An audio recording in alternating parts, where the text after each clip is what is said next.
Hello बच्चों, तो कैसे हो आप सब लोग।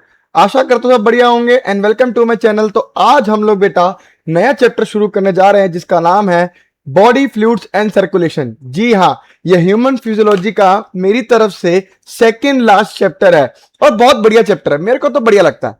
ठीक है, क्योंकि क्योंकि पता है, बहुत सारे बच्चों का सपना होता है कि अपन लोग हार्ट के स्पेशलिस्ट बनेंगे, हार्ट के डॉक्टर बनेंगे, यानी कार्डियोलॉजिस्ट बनेंगे। तो आप लोगों के लिए आपको बहुत मजा आएगा जानने में आपको सारी चीजें। क्या आप लोग तैयार हैं? क्या आप लोग तैयार हैं? चलिए यार स्टार्ट करते हैं। चैप्टर का नाम है बॉडी फ्लूइड्स एंड सर्कुलेशन। इस चैप्टर को शुरू करने से पहले इसका मतलब जान लेते हैं कि होता क्या है। समझो भैया, सर्कुलेशन एंड बॉडी फ्लूइड्स, जैसे अपन मैं आपको बताऊं कि अपन लोग जो खाना खाते हैं, है ना, तो खाना खाने के लिए पूरा भगवान ने क्या दे रखा है, सिस्टम दे रखा है जिसे बोलते हैं डाइजेस्टिव सिस्टम। इसमें क्या होता है, हमारा खाना जाता है अंदर, टूटता है, उससे न्यूट्रिशन निकलते हैं, ये सब, है ना। सेम चीज हमारे को अगर कोई चीजें खराब चीजें बाहर निकालनी है शरीर से, तो हमें भगवान ने क्या दिया है, एक्सक्रीटरी सिस्टम दिया है। बात समझ में आ रही कि नहीं आ रही? सेम चीज अब होता क्या है, समझो मेरी बात। हमें जिंदा रहने के लिए क्या करना पड़ेगा, हमारे को अपने सेल्स को जिंदा रखना पड़ेगा। मानते हो कि नहीं मानते भैया? हमारी बॉडी किसकी बनी हुई है, पूरी की पूरी सेल से बनी हुई है। आपको पता है, सेल से मिलके टिश्यू, टिश्यू से मिलके ऑर्गन, और ऑर्गन से मिलके ऑर्गन सिस्टम, और वहां से एक ऑर्गेनिज्म या इंडिविजुअल बना है। ये नॉर्मल सी बात है। लेकिन मेरी बात समझो, उस इंडिविजुअल को जिंदा रहना है तो वो बना किससे है, सेल से बना है ना। तो हर एक सेल को, हमारी बॉडी को जिंदा रखना पड़ेगा। अरे बात समझ में है कि नहीं है? अगर हमें जिंदा रहना तो हमें हमारे सेल को जिंदा रखना है, और अगर हमारे सेल को जिंदा रहना है तो उनको क्या चाहिए, न्यूट्रिएंट्स चाहिए, ऑक्सीजन चाहिए, जितने भी एसेंशियल चीजें चाहिए वो वहां तक पहुंचानी पड़ेगी। अरे बात समझ में आई कि नहीं आई? और वो लोग वो जो यूज करके कुछ भी वेस्ट या हार्मफुल सब्सटेंस निकाल रहे हैं, उसको वापस लेके आना पड़ेगा। अरे बात समझ में आई कि नहीं आई? अरे बोलो, यही काम है बेटा सर्कुलेशन का। यही काम है क्या, सर्कुलेशन का। सर्कुलेशन का मतलब होता है कि जितनी भी चीजें हैं वो सेल से वापस लेके आनी है ना, जो भी खराब चीजें, वेस्ट प्रोडक्ट हैं, और जो न्यूट्रिएंट वगैरह है, वो ऑक्सीजन वगैरह है, वो उसको दे के आना। अब ये सर्कुलेशन जो हो रहा है, ये कौन करवा रहा है भैया? वो करवाते हैं हमारे हार्ट। सबसे बड़ी बात हार्ट। अरे बोलो यार, है ना, एक पंपिंग ऑर्गन चाहिए जिसे बोलते हैं भैया हार्ट, है ना। ये क्या करता है, पंप करता है। किसको पंप करता है भैया? ये पंप करता है हमारे बॉडी फ्लूइड्स को। किसको पंप करता है? बॉडी फ्लूइड्स को ये पंप करता है ना। अब इन्हीं बॉडी फ्लूइड्स में सब कुछ मिक्स्ड है ना। अब बॉडी फ्लूइड्स में आपको मेनली दो चीजें पढ़नी है भाई। मेनली आपको पढ़ना है ब्लड, ब्लड, और आपको पढ़ना है लिम्फ। ब्लड और लिम्फ, है ना। हमारी बॉडी में दो ही चीजें सर्कुलेट करती है, एक ब्लड एक लिम्फ। इसके अलावा तीसरी चीज नहीं है भैया, ब्लड और लिम्फ। बात समझ में है कि नहीं? अगर ब्लड ब्लड पूरा घूम रहा तो उस सिस्टम को क्या कहते हैं, जिस सिस्टम में ब्लड घूम रहा उस सिस्टम को कहते हैं बेटा blood vascular system. Blood vascular system. अरे मेरी बात समझ में है कि नहीं आई? ब्लड वेस्कुलर सिस्टम, ठीक है ना। और जहां पे हमारा लिम्फ घूम रहा उसे बोलते हैं लिम्फेटिक सिस्टम। लिम्फेटिक सिस्टम, है ना। आज के टाइम पे कह रहा, सॉरी, आज के लेक्चर में जो हम लोग ध्यान देंगे वो देंगे बेटा ब्लड टॉपिक के ऊपर। किसके ऊपर ध्यान देंगे? ब्लड टॉपिक के ऊपर ध्यान देंगे। क्या आप लोग रेडी हैं पढ़ने के लिए? अरे बोलो यार, चलो यार स्टार्ट करते हैं अपन लोग बॉडी फ्लूइड्स एंड सर्कुलेशन का ये बेहतरीन क्लास, जिसमें आपको मजा आएगा। ठीक है, चलो भैया, पहले एनसीईआरटी का ये पैराग्राफ पढ़ते, बहुत इंपॉर्टेंट है। अपन लोग पढ़ते नहीं है इसको, लेकिन ये इंपॉर्टेंट है। चलो भाई, you have learn that all living cells have to be provided with nutrients, है ना। सबको न्यूट्रिएंट्स चाहिए, ऑक्सीजन चाहिए, है ना, एंड अदर एसेंशियल सब्सटेंस, जितने भी एसेंशियल सब्सटेंस है सब कुछ चाहिए। आल्सो, या जो वेस्ट या हार्मफुल सब्सटेंस है जो प्रोड्यूस हुआ है उसको भी हमें क्या करना है, रिमूव करना है कंटिन्यूसली, ताकि क्या हो सके, हेल्दी फंक्शनिंग हो सके हमारे टिश्यूज की। नॉर्मल सी बात है।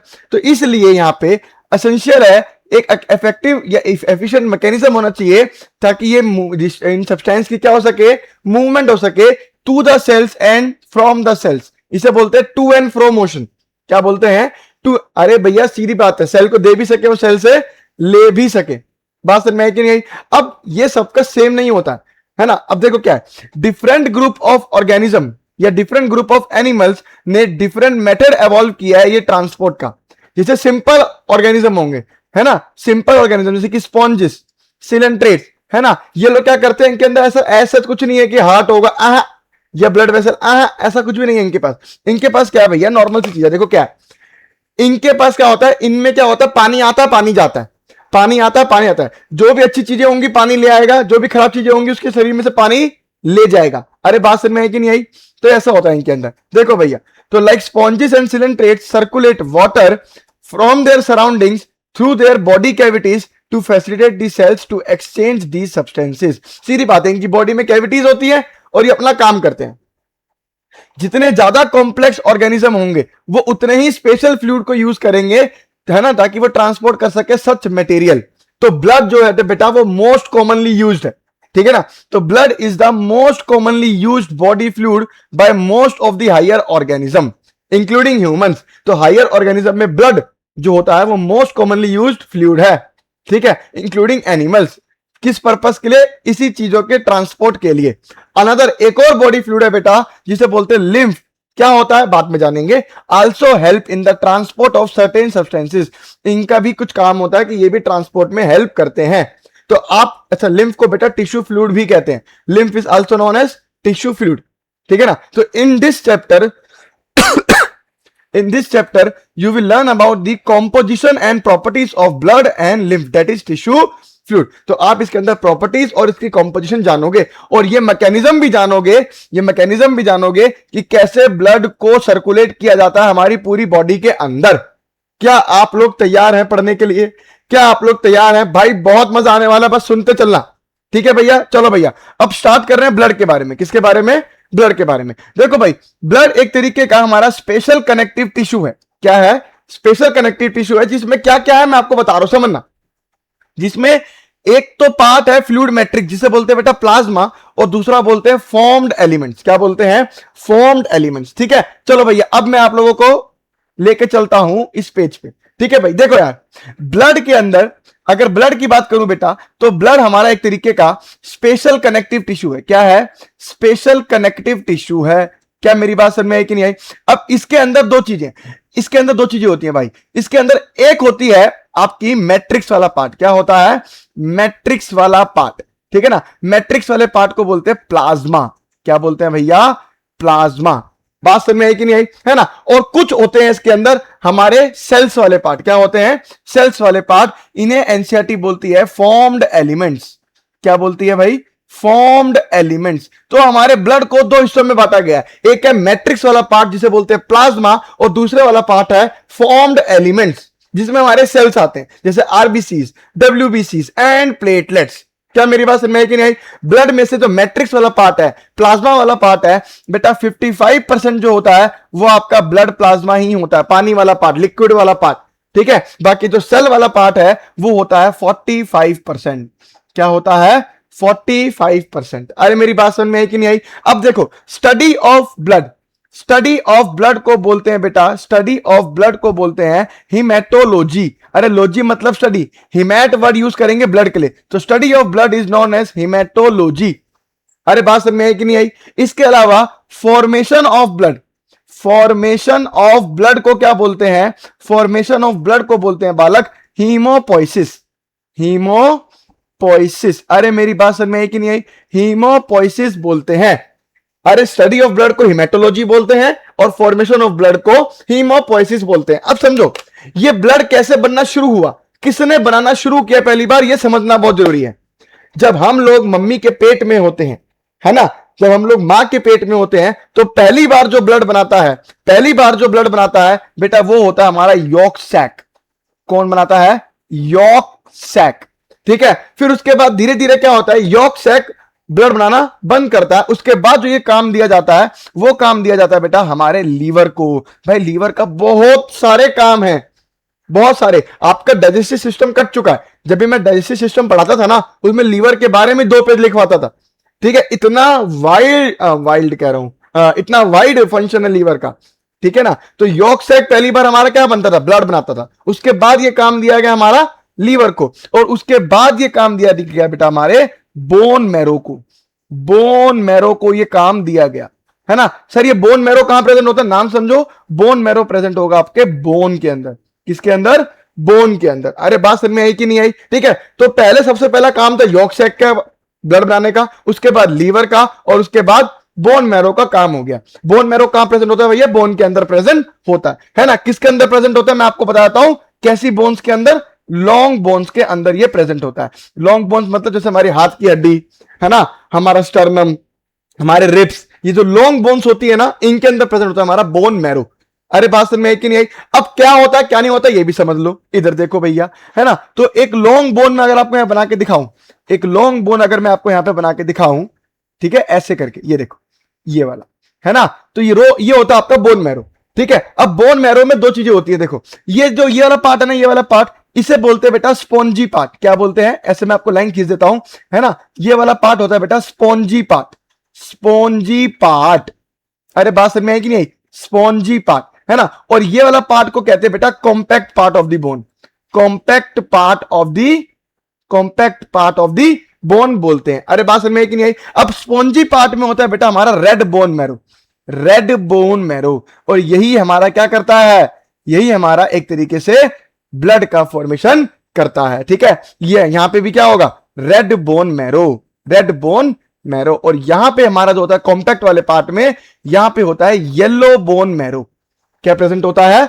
Yellow bone marrow. अब मेरी बात समझ में आ रही कि नहीं आ रही? तो भैया हीमोपोइसिस पहले कौन करता है? यॉर्क सैक, फिर लीवर, और अब किसको काम दिया गया? हमारे बोन मैरो को, ठीक है। बोन मैरो में क्या होता है? ऐसा मैरो सेल्स होते हैं। क्या होते हैं? मैरो सेल्स होते हैं। अब ये जो बनाते हैं, यॉर्क सैक हो गया, चाहे लीवर हो गया, चाहे बोन मैरो हो गया, है ना, इन सबको बोलते हैं बेटा हीमोपोइटिक टिश्यू। क्या बोलते हैं? हीमोपोइटिक टिश्यू बोलते हैं। क्यों बोलते हैं हीमोपोइटिक टिश्यू? ये ऐसे टिश्यूज है, ये ऐसे टिश्यूज है जो क्या बना रहे हैं बेटा? ब्लड बना रहे हैं, ब्लड की फॉर्मेशन करते हैं, इसे बोलते हैं हीमोपोइटिक टिश्यू। अरे मेरी बात समझ में आई कि नहीं आई? तो नीट ने सवाल पूछ रखा है, फर्स्ट हीमोपोइटिक टिश्यू कौन था? पहला हीमोपोइटिक टिश्यू कौन था? ऐसा कौन सा टिश्यू था जो पहली बार आपकी बॉडी में ब्लड बना रहा था? तो आंसर क्या जाता है बेटा? Yolk sac. तो ये हमारा क्या हो गया? फर्स्ट हीमोपोइटिक टिश्यू हो गया, फर्स्ट हीमोपोइटिक टिश्यू हो गया। क्या मेरी बात समझ में आई कि नहीं आई? क्या मेरी बात समझ में आई कि नहीं आई? आई थिंक आपको मेरी सारी बातें यहां पे क्लियर हो गई होंगी, ठीक है ना। बहुत बढ़िया। अब टोटल वॉल्यूम ऑफ ब्लड बताऊं अगर मैं आपको, बॉडी के अंदर टोटल वॉल्यूम ऑफ ब्लड होता है बेटा, जो अगर मैं आपको बताऊं एवरेज जो होता है वो होता है 5 to 6 लीटर। हर एक की बॉडी में 5 to 6 लीटर, ऊपर नीचे थोड़ा बहुत हो सकता है, मगर अकॉर्डिंग टू एनसीईआरटी माने तो 5 से 6 लीटर आपकी बॉडी में टोटल ब्लड वॉल्यूम होता है, टोटल ब्लड वॉल्यूम आपकी बॉडी में पाया जाता है। बात समझ में आ रही कि नहीं आ रही? अब ब्लड को कैरी करने वाली कौन है? एक है आर्टरी और एक है वेन। तो आर्टरी और वेन के अंदर ब्लड के अलग अलग कलर देखने को मिलते हैं, ठीक है ना। तो आर्टरीज के अंदर जो आपको कलर देखने को मिलेगा वो होता है बालक ब्राइट रेड कलर का, ब्राइट रेड कलर का अगर आपको देखने को मिल रहा है ब्लड, तो समझ जाना वो आर्टरी में है ना। और अगर वेन की बात करूं तो उसमें आपको डार्क रेड कलर दिखता है। क्या दिखता है? Dark red colour. रीजन आपको पता है, क्योंकि आर्टरी के अंदर, रीजन आपको पता है क्योंकि आर्टरीज के अंदर जो होता है वो ब्लड कैसा होता है? ऑक्सीजनेटेड होता है। और वेन्स के अंदर कैसा ब्लड होता है भैया? डीऑक्सीजनेटेड ब्लड होता है। क्या मेरी बात क्लियर हुई? क्या मेरी बात क्लियर हो गई भाई? बहुत बढ़िया यार। अब आगे बढ़ते हैं, अब क्या करते हैं? अब आगे बढ़ते हैं, ठीक है। अब देखो मैंने क्या किया, अब मैंने क्या किया, अरे इसको मैं बड़ा करना भूल ही गया इस बारी। ओहो, ठीक है ना, वही सोचूं मैं, जगह कम क्यों लग रही है आज मेरे को थोड़ी सी। अभी देखो नीचे वाली जगह बच गई ना थोड़ी सी लिखने की। मैं सोच रहा यार ये आज छोटा छोटा क्यों लग रहा है। चलो भाई अब आगे समझते हैं। अब मैंने क्या किया, एक टेस्ट ट्यूब लिया, एक टेस्ट ट्यूब लिया, ठीक है, यहां पे बना दे रहा हूं। एक मैंने ऐसे करके टेस्ट ट्यूब लिया, ठीक है, और मैंने इसके अंदर ब्लड लिया। मैंने इसके अंदर क्या लिया? सारा का सारा ब्लड लिया, ठीक है, ब्लड लिया, ये लिया मैंने ब्लड, ठीक है, ये ब्लड है इसके अंदर, ये ले लिया ब्लड, ठीक है। अब इस ब्लड को मैंने क्या किया, इस टेस्ट ट्यूब को मैंने क्या किया बेटा? सेंट्रीफ्यूगेट किया। क्या किया? सेंट्रीफ्यूगेट किया। सेंट्रीफ्यूगेट का मतलब क्या होता है? सेंट्रीफ्यूगेट का मतलब होता है मैंने इसको जोर जोर से ऐसे घुमाया, जोर जोर से इसको घुमाया। तो होता क्या है, इससे ब्लड के जितने भी कंपोनेंट्स होंगे वो डेंसिटी के हिसाब से ऊपर अपने आप को सेटल करेंगे। क्या करेंगे? सेटल करेंगे। अब समझना मेरी बात, जब मैंने इसको ऐसे करके बहुत तेजी से घुमाया, धड़ धड़ धड़ धड़ करके घुमाया, तो ब्लड के अंदर जितने भी कंपोनेंट्स थे उनके डेंसिटी के हिसाब से ब्लड के कंपोनेंट्स अलग अलग हो गए। तो क्या क्या मिला मेरे को देखने को? यहां देखो, जब मैंने इसको ऐसे किया तो मैं एक बड़ी सी टेस्ट ट्यूब यहां पे आपको बना के दिखा रहा हूं। ये एक मुझे बड़ी सी बेटा, बड़ी सी टेस्ट ट्यूब मैंने आपको यहां पे बना के दिखा दी। बात समझ में आई कि नहीं आई? अब देखो इसमें हुआ क्या, मुझे इसके अंदर यहां तक सबसे नीचे जो मिला मेरे को, सबसे नीचे जो मिला मेरे को, वो मिले बेटा मेरे को आरबीसी, रेड ब्लड सेल, ठीक है ना। आरबीसी बोलूं या मैं बोलूं बेटा एरिथ्रोसाइट्स भी बोल सकता हूं। आरबीसी को क्या बोलते हैं? एरिथ्रोसाइट भी बोलते हैं। सबसे नीचे मुझे मिले आरबीसी, है ना। तो अगर मान लो ये 100 है ब्लड, 100% ऑफ ब्लड है तो इसका 44% इसके अंदर क्या मिले मेरे को बेटा, 44% मेरे को इसके अंदर मिल गए हमारे आरबीसीज। बात समझ में आई कि नहीं आई? फिर इसके ऊपर मुझे सिर्फ 1% अमाउंट में क्या मिला, 1% अमाउंट में मुझे यहां पे मिला क्या क्या मिला, डब्ल्यूबीसीज। डब्ल्यूबीसी का दूसरा नाम होता है बेटा ल्यूकोसाइट्स, ल्यूकोसाइट्स एंड प्लेटलेट्स। दो चीजें यहां मिली मेरे, इन 1% में मुझे क्या मिला, डब्ल्यूबीसीज एंड 1%। अरे मेरी बात समझ में है कि नहीं? डब्ल्यूबीसीज एंड प्लेटलेट्स कितने होते हैं, 1% होते हैं। तो 44 + 1 45, ये तीनों जो सेल वाले पार्ट है बेटा, इन्हीं को एनसीईआरटी बोलती है ये 45% जो है ये फॉर्म्ड एलिमेंट्स है। क्या है?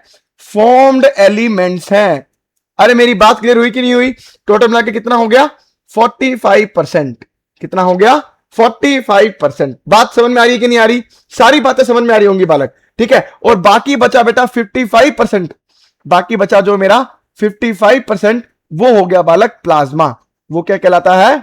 प्लाज्मा, प्लाज्मा कहलाता है। अरे बात समझ में आया? प्लाज्मा कितना हो गया बालक, 55%। 55% आपका प्लाज्मा इंक्लूड होता है इसके अंदर। बात समझ में आई? अब इस प्लाज्मा के अंदर क्या है बच्चों, ये समझ लो। इस प्लाज्मा के अंदर आपको क्या क्या देखने को मिलेगा, देखो।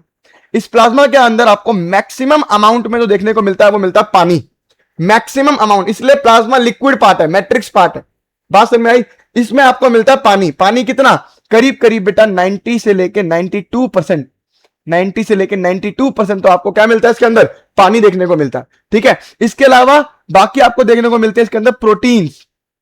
क्या देखने को मिलते हैं, प्रोटीन्स। कितना बेटा, 6 से लेके 8% तक आपको देखने को मिलता है। इसके अलावा देखो भैया मिनरल्स, मिनरल्स आपको इसके अंदर देखने को मिलेंगे, विटामिन आपको इसके अंदर देखने को मिलेगा, ठीक है। मिनरल्स हो गए, विटामिन हो गए। इसके अलावा आपको हॉर्मोन्स भी आपको इसके अंदर देखने को मिलेंगे, ठीक है। हॉर्मोन्स भी आपको इसके अंदर देखने को मिलेंगे, ठीक है। इसके अलावा आपको एक एंटीकोएगुलेंट है ना, एंटीकोएगुलेंट यानी हिपेरिन भी आपको इसके अंदर देखने को मिलेगा, है ना। हिपेरिन क्या होता है बेटा, एंटीकोएगुलेंट।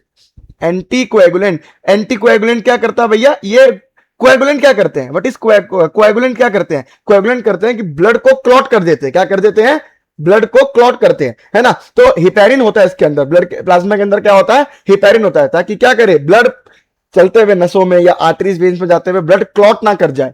बात समझ में आई कि नहीं आई? इसलिए बोलते हैं एंटीकोएगुलेंट, हिपेरिन होता है। इसके अलावा बेटा इसके अंदर क्लॉटिंग फैक्टर्स होते हैं। क्या होते हैं, clotting factors. Sir clotting factors का काम क्या है, ये ब्लड का क्लॉट बनाते हैं। क्या बनाते हैं, ब्लड का क्लॉट बनाते हैं। सर एक बात बताओ, नॉर्मल सी बात बताओ, इसके अंदर हिपेरिन है पहले ही जो क्लॉट बनने देगा नहीं, तो क्लॉटिंग फैक्टर भी है इसके अंदर जो क्लॉट बनाएगा। अरे बात समझ में आई कि नहीं आई? लेकिन याद रखना बेटा, ये जो क्लॉटिंग फैक्टर्स होते हैं वो इनएक्टिव होते हैं। क्या होते हैं, इनएक्टिव होते हैं। कुछ क्लॉटिंग फैक्टर्स के मैं आपको नाम बता देता हूं, कुछ क्लॉटिंग फैक्टर्स मैं आपको नाम बताता हूं, जैसे आपको बहुत इंपॉर्टेंट आपको सुनने में आएगा ये चीजें, ठीक है ना। जैसे होता है बेटा फाइब्रिनोजन, फाइब्रिनोजन ये आपका सबसे बड़ा लार्जेस्ट एक तरीके से क्या है बेटा, टी गलत लगा दिया, सबसे बड़ा आपका लार्जेस्ट आपका क्लॉटिंग फैक्टर है, लार्जेस्ट क्लॉटिंग फैक्टर, ठीक है। और भी होते हैं बेटा, और भी होते हैं, कुल मिला के 13 क्लॉटिंग फैक्टर्स है। कुल मिला के क्या है, 13 क्लॉटिंग फैक्टर्स है। जब भी आप लोग एमबीबीएस करोगे ना, तो आप लोगों को पूरा प्रोसेस सिखाया जाएगा कैसे ब्लड को क्लॉट किया जाता है। उसमें 2 प्रोसेस होते हैं, एक्सट्रिंसिक और इंट्रिंसिक। हमने उसका बिल्कुल माइनस पोर्शन पढ़ना है, बिल्कुल इजी वर्जन पढ़ना है उसका हम लोगों ने। क्या आप लोग तैयार हैं? ठीक है, बहुत बढ़िया यार। आप लोगों को बात समझ में आ रही कि नहीं आ रही? आई थिंक आपको सारी बातें समझ में आ रही होंगी, ब्लड के कंपोनेंट्स भी आपको क्लियर हुए होंगे। बात समझ में आई कि नहीं आई? अब देखो मेरी बात, इधर देखो सर, आरबीसी, आरबीसी की बात करूं तो आरबीसी सर पूरा का पूरा सेल है। आरबीसी क्या, पूरा का पूरा सेल है, ठीक है भैया। सर डब्ल्यूबीसी भी पूरे के पूरे तरीके से क्या होते हैं सर? सर ये भी सेल होते हैं, ठीक है भैया। लेकिन प्लेटलेट्स की बात करूं, किसकी बात करूं, प्लेटलेट्स की बात करूं तो प्लेटलेट्स हमारे सेल नहीं होते, सेल के टूटे हुए फ्रेगमेंट्स होते हैं, सेलुलर या सेल फ्रेगमेंट्स होते हैं। क्या होते हैं? सेल फ्रेगमेंट्स होते हैं। समझो मेरी बात भैया, आरबीसी पूरे तरीके से सेल है, डब्ल्यूबीसी पूरे तरीके से सेल है, लेकिन प्लेटलेट जो होती है हमारी वो सेल की फ्रेगमेंट्स होती हैं। इसलिए इन सबको सेल ना बोल के, ब्लड सेल ना बोल के हम लोग ब्लड कॉर्पसल्स बोलते हैं। क्या बोलते हैं? ब्लड कॉर्पसल्स बोलते हैं। अरे बात समझ में है कि नहीं है? आरबीसी सेल है, डब्ल्यूबीसी सेल है, प्लेटलेट सेल फ्रेगमेंट है। अगर प्लेटलेट भी सेल होता तो मैं कॉर्पसल बोलता ही नहीं, अरे मेरी बात समझ में कि नहीं आई? तो इसलिए बोल रहा हूं मैं, ये तीनों ब्लड कॉर्पसल हैं और एनसीईआरटी इन तीनों को बोलती है बेटा फॉर्म्ड एलिमेंट्स। क्या बोलती है? Formed elements. क्या मेरी बात क्लियर हुई? क्या मेरी बात क्लियर हुई? बात समझ में आ गया? चलो भैया अब हम लोग स्टार्ट कर रहे बेटा। अब हम लोग, अच्छा एक चीज और बताऊं सर, सीरम क्या होता है? एनसीईआरटी लिखी हुई है सब कुछ चीजें। Sir serum, what is serum? Serum क्या होता है ये भी समझ लो भैया। ठीक है, देखो serum is just like plasma, बिल्कुल प्लाज्मा जैसा होता है। प्लाज्मा में से अगर मैं क्लॉटिंग फैक्टर हटा दूं, plasma minus clotting factor, plasma minus clotting factor, तो वो क्या कहलाता है बेटा? सीरम कहलाता है। Plasma minus clotting factor serum, रट लो। अरे प्लाज्मा में से क्लॉटिंग फैक्टर हटा दूंगा तो बचेगा क्या? सारा का सारा सीरम बचेगा। क्या बचेगा? सीरम बचेगा, है ना? तो ऑफ कोर्स ये बात है, serum never coagulate, serum serum never coagulate, serum के अंदर कोएगुलेशन या क्लोटिंग नहीं होता, क्लोटिंग नहीं होती। अरे मेरी बात समझ में आ गई? आई थिंक आपको सारी बातें समझ में यहां पे आती जा रही होंगी। अरे बात समझ में आ रही है? Let's start. प्लाज्मा के बारे में पढ़ेंगे। किसके बारे में पढ़ेंगे? प्लाज्मा के बारे में पढ़ेंगे। बात क्लियर है? चलो भैया प्लाज्मा के बारे में हम लोग एनसीईआरटी से रीड करेंगे और जो जो एक्स्ट्रा चीजें होंगी मैं आपको बताता चलूंगा। ठीक है, तो देखो भैया प्लाज्मा जो होता है एक स्ट्रो कलर होता है। ठीक है, स्ट्रो कलर की बात करूं तो माइनर मतलब मैं अगर आपको बताऊं ना, स्ट्रो कलर मतलब एक तरीके से पेल येलो। क्या बोला मैंने? पेल येलो कलर का होता है। ये येलो कलर का क्यों होता है? क्योंकि इसके अंदर एक पिगमेंट पाया जाता है जिसे बोलते हैं बिलीरुबिन। क्या बोलते हैं? ये येलो कलर का क्यों है? कल को आपके इस पेपर में आ गया तो आप बता देना, क्योंकि इसके अंदर एक पिगमेंट होता है जिसे बोलते हैं बिलीरुबिन, और बिलीरुबिन येलो कलर का होता है, इसलिए इसका कलर येलो कलर का दिखता है। तो प्लाज्मा जो होता है भाई वो एक तरीके का स्ट्रो कलर होता है, विस्कस फ्लूइड है। विस्कस मतलब बिल्कुल पानी जैसा नहीं है, भले ही इसमें 90 से लेकर 92% मैक्सिमम अमाउंट पे पानी है, लेकिन बाकी चीजें भी तो हैं, 6 से 8% प्रोटीन भी तो है। तो ये चीजें मिलकर इसको बिल्कुल लिक्विड नहीं बना देती, थोड़ा विस्कस फ्लूइड कर देती है। क्या कर देती है? विस्कस फ्लूइड बना देती है, जो नियरली कितना परसेंट है बेटा? 55% है। मैं आपको बता चुका हूं इनमें से 90 से लेकर 92% क्या है? प्लाज्मा के अंदर क्या है? पानी है। और बाकी 6 से 8% क्या है बेटा? प्रोटीन्स है। प्रोटीन्स क्या है? 6 से 8%। इसके अलावा अगर मैं आपको प्रोटीन की बात करूं, किसकी बात करूं? प्रोटीन की। अब दोबारा इस पेज पे चलते हैं जहां मैंने आपको बना रखा था। ये देखो, अगर मैं प्रोटीन्स की बात करूं तो आपको 3 तरीके के प्रोटीन इसके अंदर जानने हैं। प्लाज्मा के प्रोटीन्स की बात करूं तो 3 तरीके के प्रोटीन्स आपको इसके अंदर जानने हैं। पहला जो है बेटा, इधर देखो, 3 तरीके के प्रोटीन जानने हैं। ठीक है, अब वो 3 तरीके के प्रोटीन में एक तो आपको पता ही है, पहला है बेटा क्लॉटिंग फैक्टर। क्या है? Clotting factor. ये नाम से ही आपको पता लग रहा होगा, नाम से आपको पता लग रहा होगा, ये ब्लड को क्लॉट करेगा, ब्लड को क्लॉटिंग में हेल्प करेगा। Helps in blood clotting, helps in blood clotting. Blood clotting, clotting का मतलब क्या होता है मालूम है? अरे भैया चोट लग गई, खून बह जा रहा है, बह जा रहा है, बह जा रहा है, उसको रोकना है ना, उसको रोकना है, तो क्लॉटिंग फैक्टर्स आके उसको क्या करते हैं? ब्लड का एक क्लॉट बना देते हैं, तो वो रुक जाता है वहां पे। इसे बोलते हैं ब्लड क्लॉटिंग। तो पहला हो गया बेटा प्रोटीन का टाइप, इसके अंदर हो गया क्लॉटिंग फैक्टर। बात क्लियर है? दूसरा जो इसके अंदर प्रोटीन है बेटा वो है एल्बुमिन। क्या है? एल्बुमिन। मैक्सिमम अमाउंट में आपका जो प्रेजेंट होता है वो एल्बुमिन होता है। ठीक है, मैक्सिमम अमाउंट में, या मैं बोलूंगा सबसे बड़ा प्रोटीन भी है, लार्जेस्ट भी है। अरे मेरी बात समझ में आई कि नहीं आई? मैक्सिमम अमाउंट में कौन है बेटा? एल्बुमिन प्रेजेंट होता है। ठीक है, अब इसका काम क्या होता है समझना। इसका काम होता है ऑस्मोटिक बैलेंस करना, ऑस्मोटिक प्रेशर को बैलेंस करके रखना, ऑस्मोटिक प्रेशर को बैलेंस करके रखना, या बेटा मेंटेन करके रखना, मेंटेन करके रखना काम होता है किसका? एल्बुमिन प्रोटीन का। सर इसका मतलब समझाओ। मतलब ब्लड में कितना पानी रहेगा, अरे ब्लड में कितना पानी रहेगा उसका हिसाब किताब रखता है हमारा एल्बुमिन। अरे मेरी बात समझ में आई कि नहीं आई? है ना? तो उसी को बोलते हैं बेटा ऑस्मोटिक प्रेशर को मेंटेन करना। अरे ऑस्मोसिस वर्ड जब भी पढ़ते हो पानी के लिए पढ़ते हो, ऑस्मोसिस वर्ड जब भी पढ़ते हो पानी के लिए पढ़ते हो। अरे बोलो यार। तो ये एक तरीके का क्या करता है? पानी के लेवल को मेंटेन रखेगा आपके ब्लड के अंदर।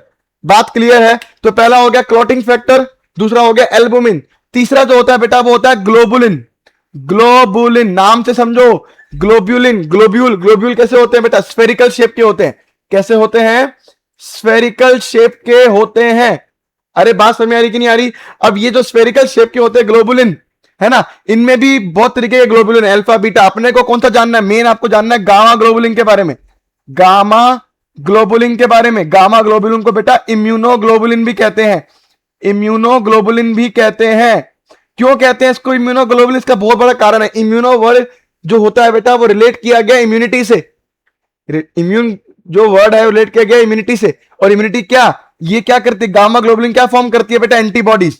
गामा ग्लोबुलिन क्या फॉर्म करती है, एंटीबॉडीज फॉर्म करती है, इसलिए इसको इम्यूनोग्लोबुलिन भी कहा जाता है। तो ये 3 टाइप के प्रोटीन आपको पढ़ने हैं प्लाज्मा के अंदर, इससे ऊपर नहीं जानना, इससे ऊपर नहीं जानना। चलो बेटा एनसीईआरटी पे लेके चलता हूं। अब देखो बेटा, fibrinogen, globulins and albumins are the major proteins. बात समझ में आ गई? अब देखो फाइब्रोनोजन जो है वो नीड, जरूरत पड़ेगी उसकी किसके लिए, क्लोटिंग के लिए या कोएगुलेशन ऑफ ब्लड के लिए, बता दिया मैंने आप लोगों को। ग्लोबुलिन जो होता है वो हमारा प्राइमरी इन्वॉल्व डिफेंस मैकेनिज्म, मतलब वही इम्यूनिटी की बात कर रहे हैं। और एल्बुमिन जो होता है वो हमारा ऑस्मोटिक बैलेंस मेंटेन करके रखता है। इसके अलावा मैंने आपको बताया था प्लाज्मा के अंदर मिनरल्स भी होते हैं। मिनरल्स जैसे कि देखो sodium, potassium, calcium, magnesium, bicarbonate, chloride etcetera, ये सब पाए जाते हैं। इसके अलावा बेटा प्लाज्मा के अंदर आपको ग्लूकोज, अमीनो एसिड्स, लिपिड्स, ये सारी चीजें आपको हर वक्त मिलती हैं, are present in the plasma as they are always in transit in the body. इसका मतलब क्या है भाई, आपको प्लाज्मा के अंदर ग्लूकोज, अमीनो एसिड, लिपिड्स मिलते रहेंगे। रीजन क्या है, एनसीईआरटी बोल रही है कि ये हमेशा क्या होते हैं, ट्रांजिट होते हैं। क्या होते हैं, ट्रांजिट, मतलब ये हर वक्त बेटा ट्रांसपोर्ट होते रहते हैं, इधर से उधर इनका जाना आना लगा रहता है, इसलिए आपको ये प्लाज्मा में मिलते ही मिलते हैं। अरे बात समझ में आई कि नहीं आई? फैक्टर्स, वो फैक्टर जो कोएगुलेशन या क्लॉटिंग के लिए ब्लड के अंदर प्रेजेंट है, वो प्लाज्मा में मिलेंगे आपको। कहां मिलेंगे, प्लाज्मा में मिलेंगे। लेकिन कैसे मिलेंगे, इनएक्टिव फॉर्म में मिलेंगे। ये मैं आपको पहली स्लाइड में ही पढ़ा चुका हूं। अरे बात समझ में आई कि नहीं आई? फिर मैंने आपको बताया था प्लाज्मा विदाउट क्लॉटिंग फैक्टर्स को सीरम कहा जाता है। अरे plasma without clotting factors is known as serum. क्या मेरी बात क्लियर हो गई? क्या मेरी बात क्लियर होगी? बहुत बढ़िया यार। अब एक एक करके एलिमेंट, फॉर्म्ड एलिमेंट्स पढ़ेंगे, एक एक करके क्या पढ़ेंगे, फॉर्म्ड एलिमेंट्स पढ़ेंगे। क्या आप लोग रेडी हैं? क्या आप लोग रेडी हैं? Let's start. सबसे पहले अपन लोग पढ़ेंगे आरबीसी के बारे में। आरबीसी, आरसीबी नहीं है, आरबीसी, रेड ब्लड सेल, इसी को बोलते हैं एरिथ्रोसाइट्स। क्या बोलते हैं भाई? एरिथ्रोसाइट्स बोलते हैं। अरे मेरी बात समझ में कि नहीं? आरबीसी, ठीक है। अब समझना, नॉर्मल छोटी छोटी बातें बताऊंगा, ज्यादा बड़ी बातें बताऊंगा नहीं। देखना इधर देखो बेटा, formation of blood is haemopoiesis. Same चीज, formation of RBC, formation of RBC को बोलते हैं बेटा एरिथ्रोपोइसिस। क्या बोलते हैं? एरिथ्रोपोइसिस बोलते हैं। अरे फॉर्मेशन ऑफ आरबीसी को क्या बोलते हैं? एरिथ्रोपोइसिस। एरिथ्रोपोइसिस कहां चलता होगा बेटा? ये आरबीडब्ल्यू, सॉरी आरबीएम। अब ये आरबीएम क्या है? आरबीएम होता है बेटा रेड बोन मैरो। क्या होता है? Red bone marrow. ये मैं आपको पढ़ा चुका हूं, ये मैं आपको बता चुका हूं। अब देखो मेरी बात, ये आरबीसी बनता कैसे, ये समझो। ये आरबीसी बनता कैसे, ये समझो। इधर देखो बेटा, एक क्या होता है, एक होता क्या है, देखो इधर कि यहां पे सबसे पहले एक सेल होता है, यहां पे सबसे पहले एक सेल होता है जिसके पास क्या होता है, प्यारा सा न्यूक्लियस होता है। क्या होता है? प्यारा सा न्यूक्लियस होता है। इसको बोलते हैं बेटा एरिथ्रोब्लास्ट। एरिथ्रोब्लास्ट बोलते हैं, जिसके आगे भी ब्लास्ट वर्ड आ जाए समझ लो वो प्रिकर्सर सेल है। क्या है? प्रिकर्सर है। प्रिकर्सर मतलब इसी से ही बनेगा। प्रिकर्सर मतलब जैसे रोटी बनाने के लिए प्रिकर्सर क्या है? आटा है। आटा ना होगा तो रोटी नहीं बनेगी। सेम चीज अगर आरबीसी या एरिथ्रोसाइट्स बनाने हैं तो उसका प्रिकर्सर कौन है बेटा? एरिथ्रोब्लास्ट है। क्या है? एरिथ्रोब्लास्ट है। अरे ये प्रिकर्सर हो गया। अब इस एरिथ्रोब्लास्ट में क्या होता है समझना। अब क्या होता है, ये सेल है, ये क्या है? एक सेल है। तो ये कन्वर्ट होता है बेटा इसके अंदर, किसके अंदर? इसके अंदर क्या होता है? देखो न्यूक्लियस तो होता है, न्यूक्लियस तो होता है, लेकिन इसके अंदर क्या, देखो धीरे धीरे गोल्जी बॉडी, अरे सेल ऑर्गेनल्स है ना। इसके अलावा लाइसोसोम, एंडोप्लाज्मिक रेटिकुलम, अरे बात समझ में आई कि नहीं आई? बहुत सारे, ये सारे सेल ऑर्गेनल्स, ठीक है बेटा। माइटोकॉन्ड्रिया, ये सारी चीजें इसके अंदर होती हैं, बन रही होती है। जब ये बन जाती है ना, इन्हें बोलते हैं बेटा रेटिक्यूलोसाइट। क्या बोलते हैं? रेटिक्यूलोसाइट बोलते हैं। अरे मेरी बात समझ में आई कि नहीं आई? फिर इसके बाद क्या होता है समझना। फिर इसके बाद क्या होता है? इसके बाद होता है बेटा ये जितने भी सेल ऑर्गेनल्स हैं, ये सारे सेल ऑर्गेनल्स को सेल से बाहर निकाला जाता है, इंक्लूडिंग न्यूक्लियस को भी। न्यूक्लियस भी बाहर निकल जाता है ना। तो बचता क्या है? सिर्फ एक सेल बचता है जिसके अंदर क्या होता है? कुछ भी नहीं होता। अरे मेरी बात समझ में आई कि नहीं आई? अब जैसे इसमें क्या होता है, एक्चुअली हम आरबीसी बना रहे हैं। क्या बना रहे हैं बेटा? आरबीसी। आपको पता है आरबीसी का मेन काम क्या है? ट्रांसपोर्ट करना ऑक्सीजन का, है ना। ट्रांसपोर्ट करना ऑक्सीजन का काम है, किसका? आपके आरबीसी का, है ना। और इसके लिए इसको क्या चाहिए बेटा? हेमोग्लोबिन चाहिए। क्या चाहिए? हेमोग्लोबिन चाहिए। अरे बोलो मानते हो कि नहीं मानते? अरे इसको ट्रांसपोर्ट करने के लिए हेमोग्लोबिन चाहिए। तो अगर ये न्यूक्लियस, गोल्जी बॉडी, लाइसोसोम, ये सारे सेल ऑर्गेनल्स के अंदर रहेंगे तो हेमोग्लोबिन को जगह कम मिलेगी। तो हम क्या करते हैं, धीरे धीरे सारे ऑर्गेनल्स को बाहर निकालते हैं, और जो जो करके बाहर निकाल रहे हैं उन सबकी जगह क्या भर दे रहे हैं इसके अंदर, देखो इन सब के अंदर क्या भर दे रहे हैं, हेमोग्लोबिन भर दे रहे हैं। तो हेमोग्लोबिन क्या होगा, मैक्सिमम अमाउंट में हेमोग्लोबिन इसके अंदर भर जाता है। क्या मेरी बात समझ में आई कि नहीं आई? अब ये कहलाता है बेटा आरबीसी। क्या कहलाता है, आरबीसी कहलाता है। लेकिन इसका शेप ऐसे सर्कुलर नहीं होता है, इसका शेप सर्कुलर नहीं होता है, इसका शेप होता है बेटा बाइकनकेव डिस्कॉइडल। बाइकनकेव डिस्कॉइडल इसका होता है। अरे मेरी बात समझ में है कि नहीं? बाइकनकेव डिस्कॉइडल इसका शेप होता है। इसके अलावा न्यूक्लियस है कि नहीं है? नहीं है, ई न्यूक्लिएटेड होता है। क्या होता है? ई न्यूक्लिएटेड। अरे बात समझ में आई कि नहीं आई? इसके अलावा ई न्यूक्लिएटेड होता है, बाइकनकेव डिस्कॉइडल होता है, और इसके अलावा cell organelles are absent. Cell organelles भी इसके अंदर नहीं होते। सारी जगह दे दी गई, सारी जगह दे दी गई कि हेमोग्लोबिन भर जाए। हर जगह में क्या भर जाएगा भाई? हेमोग्लोबिन भर जाएगा। क्या मेरी बात समझ में आई? एक आरबीसी की लाइफ स्पैन, एक आरबीसी की लाइफ स्पैन कितनी होती है? लाइफ स्पैन होती है बालक 120 दिन। 120 दिन तक एक आरबीसी सेल हमारा जिंदा रहता है ना। उसके बाद इसको मारने के लिए भेज दिया जाता है। कहां भेज दिया जाता है? मारने के लिए। लाइफ स्पैन पूरी करी। अपनी लाइफ स्पैन कितनी है? 60-70 साल की अपनी लाइफ स्पैन है। आरबीसी की लाइफ स्पैन कितनी है? 120 दिन की है। जब इसके 120 दिन पूरे हो जाते हैं तो इसको बेटा भेज दिया जाता है किसके पास? स्प्लीन के पास। स्प्लीन के पास भेज दिया जाता है। और स्प्लीन क्या करता है? इसको मार देता है ना। इसलिए बेटा स्प्लीन को ग्रेवयार्ड ऑफ आरबीसी कहते हैं। क्या कहते हैं? Graveyard, graveyard of RBC, graveyard of RBC. लेकिन अब बात समझो, ग्रेवयार्ड तो है, चलो ठीक है, ग्रेवयार्ड समझ में आता है कि 120 दिन का आरबीसी का लाइफ स्पैन पूरा हो गया, उसके बाद स्प्लीन में भेज दिया। लेकिन जब ये इमरजेंसी कंडीशन आती है, क्या आती है बेटा? Emergency condition. लिखता हूं देख इधर, during emergency condition, during emergency condition. Emergency condition में क्या होता है, हमारा स्प्लीन जो है ये आरबीसी की प्रोडक्शन भी करता है। During emergency condition, emergency condition कब आ सकती है? मान लो ब्लड की कमी होगी शरीर में, एक्सीडेंट हो गया, खूब ब्लड लॉस हो गया, इस टाइम पे क्या करता है हमारा स्प्लीन जो होता है बेटा, ये आरबीसी फॉर्मेशन करनी शुरू कर देता है। आरबीसी फॉर्मेशन करनी शुरू कर देता है। इसलिए बेटा हम लोग स्प्लीन को ग्रेवयार्ड तो कहते हैं, इसके अलावा हम लोग बेटा रिजर्वायर भी कहते हैं। अरे रिजर्वायर ऑफ आरबीसीज भी कहते हैं, रिजर्वायर ऑफ आरबीसीज, या मैं बोलूं आपको blood bank of RBC, blood bank भी कहते हैं। क्या कहते हैं बालक? ब्लड बैंक भी कहते हैं। क्या मेरी बात क्लियर हो रही है? क्या मेरी बात समझ में आ रही है आप लोगों को? बहुत बढ़िया यार, ठीक है। अब अगर मैं बोलूं आपको आरबीसी के बारे में बताऊं और छोटी छोटी बातें बताऊं, तो आरबीसी का बेटा नॉर्मल काउंट कितना होता है हमारे ब्लड में, ये समझ लो। आरबीसी का नॉर्मल काउंट की बात करूं तो मेल्स के अंदर अलग है, फीमेल्स के अंदर अलग होता है। मेल्स के अंदर अलग होता है, फीमेल्स के अंदर ये वैल्यूज अलग होती हैं, ठीक है ना। मेल्स के अंदर होता है बेटा 5 से लेके 5.5 मिलियन, 5.5 मिलियन पर mm क्यूब, मिलियन पर mm क्यूब। आपके आरबीसी कितना होता है? मेल्स के अंदर 5 से लेकर 5.5 मिलियन पर mm क्यूब।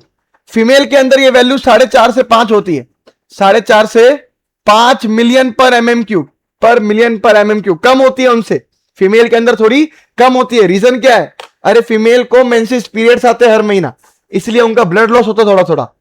अरे बात समझ में आया क्या नहीं आया? ब्लड लॉस होता है इसलिए इनके अंदर आरबीसी की वैल्यू थोड़ी कम रहती है, ठीक है। अगला और समझो, मेल के अंदर ज्यादा है, फीमेल के अंदर थोड़ी सी कम है। अब अगर आप हिली एरियाज में चल जाओगे, हिली एरियाज के अंदर, तो हिली एरियाज के अंदर तो बेटा ये और बढ़ जाती है हिली एरियाज, क्योंकि हिली एरियाज में क्या होता है? ऑक्सीजन की कमी होती है, प्रेशर ऑफ ऑक्सीजन क्या होता है बेटा? कम होता है। तो अगर ऑक्सीजन का प्रेशर कम होता है तो बॉडी क्या करती है? आरबीसी की प्रोडक्शन को बढ़ा देती है ना। ये एक तरीके का क्या है? बॉडी का रिस्पॉन्स है टूवर्ड्स दी लो ऑक्सीजन। अरे बात समझ में आई कि नहीं आई? इसलिए कश्मीर वालों के गाल देखो एकदम लाल लाल होते हैं। लाल लाल क्यों है उनका बिल्कुल एकदम देखते हैं ना, हम लोग देखते हैं कोई लड़की दिख जाए जिसके एकदम गाल लाल, कश्मीर से है भैया, है ना, तो ऐसे बोलते कि नहीं बोलते? लड़का दिख जाए गोरा चिट्टा लाल लाल, कश्मीर से है। तो वो लाल लाल क्यों है? क्योंकि उनके अंदर आरबीसी की वैल्यू ज्यादा रहती है। कितना जाती है बेटा? 6.5 तक चली जाती है, 6-6.5 तक। अरे 6-6.5 मिलियन पर mm क्यूब तक चली जाती है। अरे क्या मेरी बात समझ में आई कि नहीं आई? अब समझो, अब आरबीसी की वैल्यूज, आरबीसी की वैल्यूज बेटा बॉडी में घट भी सकती है और बढ़ भी सकती है। अरे बात समझ में आई कि नहीं? घट भी सकती है और बढ़ भी सकती है। क्या मेरी बात समझ में आई? अगर आरबीसीज की वैल्यू बॉडी में घट जाती है, इस कंडीशन को बोलते हैं बेटा एरिथ्रोसाइटोपिनिया। एरिथ्रोसाइटोपिनिया, एरिथ्रोसाइटोपिनिया बोलते हैं, या बेटा इसी को हम लोग एनीमिया भी बोल देते हैं। क्या बोल देते हैं? एनीमिया बोल देते हैं। बात समझ में आया? अगर आरबीसीज की वैल्यू बढ़ जाती है तो इसको बोलते हैं पॉलीसाइथीमिया। पॉलीसाइथीमिया, ये दो वर्ड्स आपको याद रखने हैं। इसके अलावा मैं आपको बताऊं, इस रेटिकुलोसाइट को, ये आरबीसीज बनाने के लिए आप लोगों को बेटा विटामिन बी12 की जरूरत पड़ती है। किसकी पड़ती है? आपको विटामिन बी12 चाहिए। आपको इसके अलावा क्या चाहिए? देखो, फॉलिक एसिड। क्या चाहिए? फॉलिक एसिड की भी रिक्वायरमेंट होती है। इसके अलावा आपको आयरन, खूब मात्रा में आयरन खाना पड़ेगा, विटामिन बी12, फॉलिक एसिड, है ना। अगर इनकी कमी होने लग जाएगी तो आरबीसीज की कमी होने लग जाती है। क्या मेरी बात क्लियर हो रही है आप लोगों को? क्या मुश्किल लग रहा है क्या अब तक? अरे एक भी वर्ड मुश्किल लगा हो तो बता दो भैया। अरे बोलो, नहीं लगा होगा। बात क्लियर है? इसके अलावा एक मैं आपको बताऊं, हेमोग्लोबिन कितना होता है? टोटल हेमोग्लोबिन कितना होता है भैया? 12 से लेके 16 ग्राम पर डीएल। 100 ml ब्लड के अंदर 100 ml, अरे पर डीएल मतलब 100 ml ब्लड के अंदर, 100 ml ब्लड के अंदर आपको कितना हेमोग्लोबिन देखने को मिलता है? 12 से लेके 16 ग्राम। 12 से लेके 16 ग्राम। अरे बात समझ में आया कि नहीं आया? पर 100 ml ऑफ ब्लड। इसी को एनसीईआरटी से रीड कर लेते हैं। आरबीसीज खत्म करा दिया, आरबीसीज खत्म करा दिया। देखो भैया, एरिथ्रोसाइट्स, ल्यूकोसाइट्स एंड प्लेटलेट्स। अरे ल्यूकोसाइट्स, डब्ल्यूबीसीज को ल्यूकोसाइट्स बोलते हैं, है ना। इनको कलेक्टिवली क्या कहते हैं बेटा? Formed elements. पहले ही बता चुका हूं। और ये 45% बनाते हैं ब्लड का, ये भी बता चुका हूं। एरिथ्रोसाइट पढ़ लिया तो एरिथ्रोसाइट पढ़ लेते हैं। एरिथ्रोसाइट्स और आरबीसीज मोस्ट अबंडेंट है सेल्स के अंदर, हमारे ब्लड के अंदर। एक एडल्ट मैन की बात करूं तो उसके पास एवरेज 5 से लेकर 5.5 मिलियन आरबीसीज पर एमएम क्यूब होते हैं। अरे बात समझ में आई कि नहीं आई? तो आरबीसीज कहां बनते हैं बेटा? रेड बोन मैरो में। बता चुका हूं मैं आपको, एडल्ट्स के अंदर, ठीक है ना। तो आरबीसीज के अंदर न्यूक्लियस नहीं होता मोस्ट ऑफ द मैमल्स, और वो क्या होते हैं? बाइकनकेव होते हैं। क्या होते हैं? बाइकनकेव होते हैं। इसके अलावा वो रेड कलर के होते हैं और उनके पास एक आयरन कंटेनिंग, ये याद रखना बेटा, आयरन कंटेनिंग कॉम्प्लेक्स प्रोटीन होता है जिसे बोलते हैं हीमोग्लोबिन। अरे आरबीसी के पास और है ही क्या? आरबीसी के पास है क्या? मैंने आपको बोला ना अभी आपको कि आरबीसी, मैच्योर आरबीसी बनाने के लिए आपको आयरन चाहिए, क्योंकि हेमोग्लोबिन को चाहिए आयरन। तो आयरन कंटेनिंग कॉम्प्लेक्स प्रोटीन, तो हेमोग्लोबिन में क्या है बेटा? आयरन प्रोटीन है। आयरन कौन सी स्टेज में होता है? आयरन होता है बेटा Fe+2, Fe+2 की स्टेज में होता है हेमोग्लोबिन के अंदर। अरे बात समझ में आया? Hence the colour and name of these cells, है ना। इसलिए रेड कलर के होते हैं हेमोग्लोबिन, इसलिए इनको रेड बोला जाता है। बात समझ में आया? एक हेल्दी इंडिविजुअल की बात करूं तो 12 से 16 ग्राम हेमोग्लोबिन मिलता है आपको 100 ml ब्लड के अंदर। सारी बातें बता दी हैं, बहुत बढ़िया। ये मॉलिक्यूल जो होते हैं, सिग्निफिकेंट रोल है इनका ट्रांसपोर्ट ऑफ रेस्पिरेटरी गैसेस। मैंने आपको पहले बोला, ट्रांसपोर्ट करना, गैसेस का ट्रांसपोर्ट करना। आरबीसीज का एवरेज लाइफ स्पेन क्या है? 120 दिन। उसके बाद उसको कहां भेजा जाता है बेटा? स्प्लीन के अंदर भेज देते हैं ताकि उसको क्या कर सके? डिस्ट्रॉय कर सके। इसलिए बेटा स्प्लीन को ग्रेवयार्ड ऑफ आरबीसीज भी कहते हैं। इससे एक्स्ट्रा मैंने आपको एक चीज और बताई थी, याद है क्या स्प्लीन के बारे में? कि ये इमरजेंसी कंडीशन में आरबीसीज को रिलीज भी करवाता है। तो यहां पे बेटा खत्म हो गया हमारा आरबीसीज के बारे में, इससे ऊपर आपको नहीं जानना। लेट्स स्टार्ट बेटा डब्ल्यूबीसीज। डब्ल्यूबीसीज के बारे में अब हम लोग जानेंगे। क्या आप लोग रेडी हैं? डब्ल्यूबीसीज, व्हाइट ब्लड सेल्स, इसका दूसरा नाम होता है बेटा ल्यूकोसाइट्स। क्या बोलते हैं? ल्यूकोसाइट्स, है ना। ल्यूको वर्ड यूज ही होता है बेटा कलरलेस होता है क्योंकि व्हाइट कलर का होता है कि नहीं। चलो, अब नॉर्मल वैल्यू जैसे मैंने आपको बताया आरबीसीज की, सेम चीज हमारी जो डब्ल्यूबीसीज की नॉर्मल वैल्यू होती है वो होती है बेटा 6000 से लेके 8000 पर एमएम क्यूब। 6000 टू 8000 पर एमएम क्यूब, है ना। ये अकॉर्डिंग टू एनसीईआरटी है ना। जब आप लोग रिपोर्ट्स कराओगे ना, रिपोर्ट वगैरह, टेस्ट रिपोर्ट वगैरह करवाते हैं ब्लड की, है ना, तो उसमें लिखा आता है 4000 से लेके 11000 तक। कोई 11000 भी नॉर्मल मानता है, कोई 12000 भी मानता है। अरे बात समझ में आई कि नहीं आई? 4000 से लेके 11000 भी नॉर्मल है, मगर अकॉर्डिंग टू एनसीईआरटी आपको यही मानना है, यही इसकी नॉर्मल रेंज है। 4000 से 11000 नहीं मानना, क्योंकि एनसीईआरटी के अकॉर्डिंग नहीं गिवन। क्या मेरी बात क्लियर है? चलो भैया, अब डब्ल्यूबीसीज की बात करूं, ल्यूकोसाइट्स की बात करूं बेटा, तो ये 5 होते हैं। कितने होते हैं? 5 होते हैं। लेकिन इन 5 को भी हमने 2 हिस्सों में बांट रखा है। इन 5 को भी हमने 2 हिस्सों में बांट रखा है। देखो कौन कौन से हैं, इधर देखो। एक होते हैं बेटा ग्रैनुलोसाइट्स। क्या होते हैं? ग्रैनुलोसाइट्स।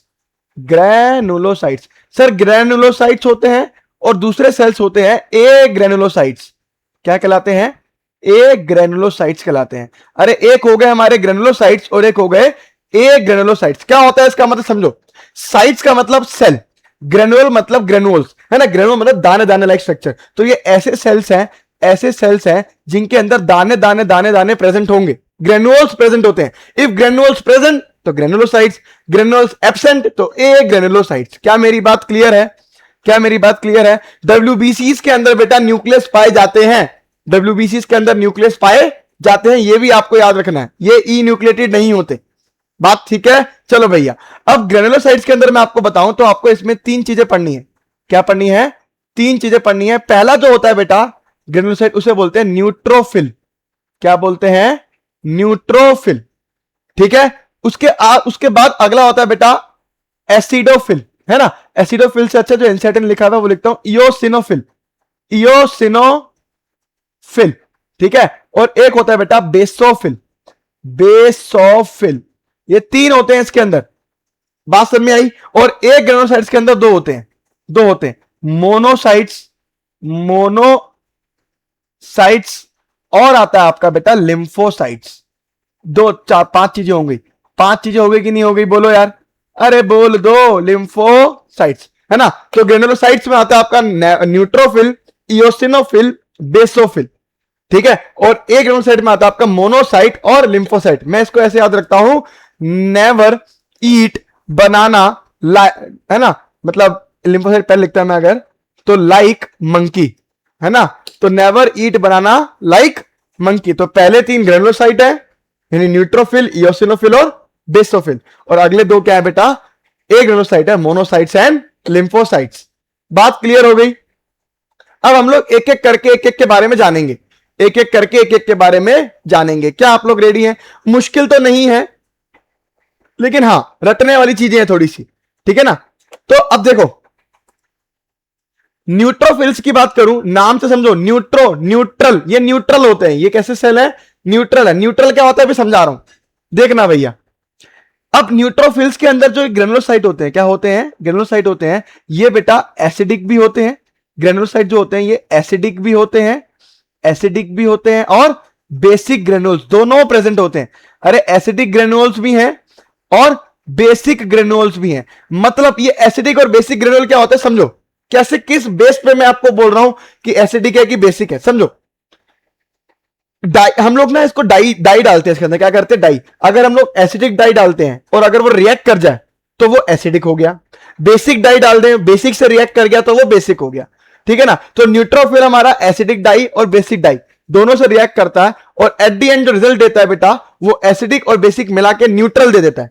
क्या दे देता है? न्यूट्रल दे देता है। क्या मेरी बात समझ में है कि नहीं? तो न्यूट्रोफिल्स आर न्यूट्रल बिकॉज इनके पास एसिडिक ग्रेनुल्स भी हैं और बेसिक ग्रेनुल्स भी हैं, दाने लाइक स्ट्रक्चर। अरे बात समझ में है कि नहीं? मतलब कुछ ऐसे दाने नुमा स्ट्रक्चर है जो एसिडिक डाई को एब्जॉर्ब कर लेते हैं, कुछ ऐसे हैं जो बेसिक डाई के साथ एब्जॉर्ब करके रिएक्ट कर देते हैं, एट द एंड न्यूट्रल होते हैं। ठीक है। अब इन सबके पास न्यूक्लियस होता है, इन सबके पास क्या होता है? न्यूक्लियस। इनकी न्यूक्लियस ही है इनकी पहचान। अगर हम लोग जब इनको माइक्रोस्कोप में स्टडी करते हैं ना तो अपन लोग इसके न्यूक्लियस को स्ट्रक्चर देख के पता लगाते हैं कि ये किस टाइप का सेल है ना। अगर मैं बोलूं आपको न्यूट्रोफिल, तो न्यूट्रोफिल के अंदर जो न्यूक्लियस का स्ट्रक्चर होता है ना बेटा वो पोलीलोब्ड होता है। ऐसे 5 से 6 ऐसे, ये देखो ये पोलीलोब दिख रहा है आपको, एक ऐसे, ये देखो ये लोब बना दिया मैंने, एक से ज्यादा लोब आपको देखने को मिलते हैं। इसलिए ये क्या, इसका न्यूक्लियस कैसा होता है बेटा? इसका न्यूक्लियस क्या होता है? इसका न्यूक्लियस होता है पोलीलोब्ड, पोलीलोब्ड, या मैं बोलूं बेटा मल्टीलोब्ड, मल्टीलोब्ड, है ना। अब देखो ये एक से ज्यादा, है ना, एक से ज्यादा लोब लाइक स्ट्रक्चर दिख रहे हैं, नहीं दिख रहे? पोलीलोब मतलब 4 भी हो सकते हैं, 5 भी हो सकते हैं, 3 भी हो सकते हैं, कितने भी ऐसे भी हो सकते हैं, है ना। ये ज्यादा लोब होने के चक्कर में इसको हम लोग बोलते हैं बेटा PMNL। क्या बोलते हैं? PMNL। PMNL मतलब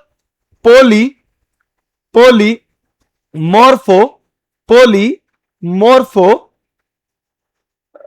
न्यूट्रो, अरे न्यूट्रो नहीं अरे मैं इसका नाम कैसे भूल गया एक सेकेंड, न्यूक्लियर, अरे यार एक सेकेंड रुकना, पोलीमोर्फो न्यूक्लियर लिम्फोसाइट, ओ सॉरी ल्यूकोसाइट, अरे अरे क्या हो गया दिमाग को, अरे बुढ़ापा आ गया बे, है ना। तो इसको हम लोग क्या बोलते हैं बेटा, पॉलीमॉर्फो न्यूक्लियर ल्यूकोसाइट बोलते हैं। नाम से समझ रहा होगा आपको, नाम से समझो। पोली मतलब मैनी, मैनी, मॉर्फो मतलब बाहर का, मॉर्फोलॉजी, न्यूक्लियर मतलब न्यूक्लियस की बात हो रही है ना। तो इस न्यूक्लियस के बहुत सारे मॉर्फोलॉजिकल स्ट्रक्चर दिख सकते हैं, 3 भी दिख सकते हैं लोब में, 4 भी लोब दिख सकते हैं, 5 भी लोब दिख सकते हैं। तो 3 4 5 लोब ऐसे दिखते हैं इसके अंदर। अरे बात समझ में आई कि नहीं आई। और ल्यूकोसाइट तो है ही है, अरे बोलो, ल्यूकोसाइट तो है ही है। बात क्लियर हुई। अगली बात बताओ न्यूट्रोफिल के बारे में, एक और बात बताऊं तो बेटा ये हमारा फर्स्ट फैगोसिटिक सेल है। क्या है, फर्स्ट फैगोसिटिक सेल है। जब भी बॉडी में इंफेक्शन आएगा, जब भी बॉडी में इंफेक्शन आएगा तो पहली बार जो सेल मारने जाएगा उसको वो कौन होगा, न्यूट्रोफिल होगा। कौन होगा, न्यूट्रोफिल होगा। क्या मेरी बात क्लियर है, क्या मेरी बात क्लियर है, बहुत बढ़िया। न्यूट्रोफिल के बारे में मैंने आपको बताया, ठीक है। अगली बात आ जाओ बेटा इयोसिनोफिल की। किसकी बात आ जाओ, इयोसिनोफिल की। अब आप समझो, इयोसिनोफिल को बेटा एसिडोफिल भी कहते हैं। क्या कहते हैं, एसिडोफिल भी कहते हैं। नाम से समझ में आ रहा होगा क्यों बोलते हैं एसिडोफिल, क्योंकि बेटा ये एसिडिक डाई, एक एसिडिक डाई होती है जिसे बोलते हैं इयोसिन डाई। एसिडिक डाई होती है जिसे बोलते हैं इयोसिन डाई। ये इयोसिन डाई से रिएक्ट कर जाता है, इसलिए इसको एसिडोफिल कहते हैं।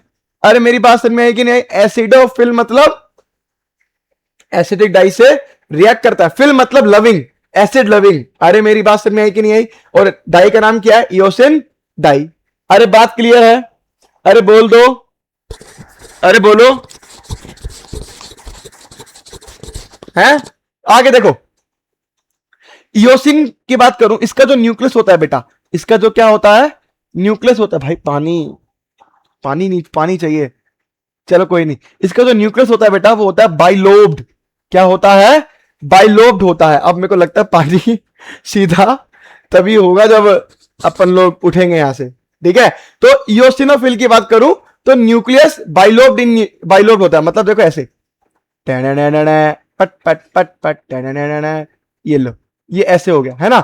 हेडफोन शेप का भी दिखता है, इसे हेडफोन शेप भी कह देते हैं बेटा। क्या कह देते हैं, हेडफोन शेप भी दिख रहा है कि नहीं दिख रहा है, ऐसे हेडफोन शेप का। और 2 लोब दिख रहे हैं आपको न्यूक्लियस में, ठीक है। इयोसिनोफिल मेनली आपको कब मिलेगा, एलर्जिक रिएक्शन। जब भी आपको किसी ना किसी तरीके से एलर्जिक रिएक्शन होगी, क्या होगी, एलर्जिक रिएक्शन होगी, तो इयोसिनोफिल के काउंट्स आपके शरीर में बढ़ जाते हैं। डॉक्टर लोग यही देख के तो पता लगाते हैं क्या हो रहा है आपके शरीर में। और क्या, उनको क्या सपने आ रहे हैं, उनको सपने नहीं आ रहे, वो यही देख के पता लगाते हैं, ठीक है। अब देखो बेसोफिल की बात करूं, टोटल बेसोफिल की बात करूं तो बेसोफिल नाम से समझ में आ रहा होगा बेटा, ये रिएक्ट करता है बेसिक डाई। किससे रिएक्ट करता है, बेसिक डाई से, है ना। बेसिक डाई से रिएक्ट करता है। और बेसिक डाई का नाम क्या है, मिथाइलिन ब्लू, मिथाइलिन ब्लू। तो ये किस कलर के दिखते हैं, ब्लू। और इयोसिनोफिल किस कलर के दिखते हैं बेटा, रेड कलर के दिखते हैं। किसके कलर के दिखते हैं, रेड। तो ये मैं लिख देता हूं यहां पे, ये रेड कलर के दिखते हैं और ये आपको दिखते हैं मिथाइलिन ब्लू, यानी ब्लू कलर के दिखते हैं, ठीक है। अब इसका जो न्यूक्लियस हो सकता है बेटा वो बाइलोब भी हो सकता है और ट्राइलोब भी, बाइलोब से लेके ट्राइलोब भी हो सकता है। एनसीईआरटी इसको बोलती है, एनसीईआरटी इसको बोलती है कि इसका जो न्यूक्लियस होता है बेटा वो एस शेप दिखता है। कैसा दिखता है, एस शेप दिखता है। क्या मेरी बात क्लियर है, क्या मेरी बात क्लियर है। अब बेसोफिल सेल जो होते हैं वो एक तरीके के बेटा मास्ट सेल की तरह होते हैं। क्या होते हैं, मास्ट सेल की तरह होते हैं, ठीक है। मास्ट सेल की तरह होते हैं। तो एनसीईआरटी बोलती है कि बेसोफिल सेल्स जो होते हैं एक तरीके के सिक्रीटरी सेल्स है। क्या है, सिक्रीटरी सेल्स है। सिक्रीटरी सेल्स क्यों बोल रही है, क्योंकि ये कुछ चीज सिक्रीट करती है।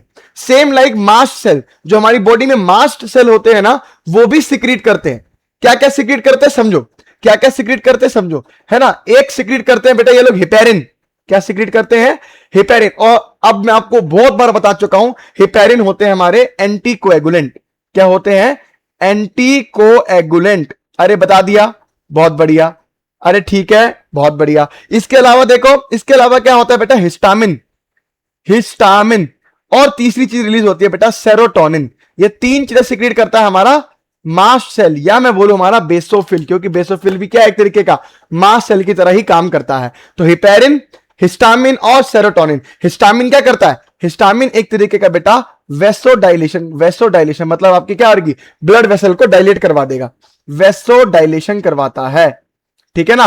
और आपका सेरोटोनिन क्या करवाता है बेटा, वेसो कंस्ट्रिक्शन करवाता है, वेसो कंस्ट्रिक्शन करवाता है। और ये दोनों के दोनों मिलके बेटा एक तरीके का इंफ्लामेटरी रिस्पॉन्स शो करते हैं, इंफ्लामेटरी रिस्पॉन्स में काम आते हैं। सर इंफ्लामेटरी रिस्पॉन्स क्या होता है? ये एक ऐसा रिस्पॉन्स होता है जहां पे इंफ्लामेशन क्या होती है, इंफ्लामेशन होने के लिए 4 चीजें होनी चाहिए, रेडनेस, स्वेलिंग, पेन और हीट, है ना। और यही चीजें जब शरीर में आपको दिख रही होते हैं सिम्टम, इसी को बोलते हैं बेटा इंफ्लामेटरी रिस्पॉन्स। क्या बोलते हैं? Inflammatory response. तो ये बेटा यहां पे खत्म होता है हमारा ग्रेनुलोसाइट्स। क्या खत्म होता है? ग्रेनुलोसाइट्स खत्म होता है। अब लास्ट रह गया बेटा ए ग्रेनुलोसाइट के बारे में रह गया, ये भी मैं आपको बता देता हूं, ठीक है। ये बेल कौन बजा रहा है?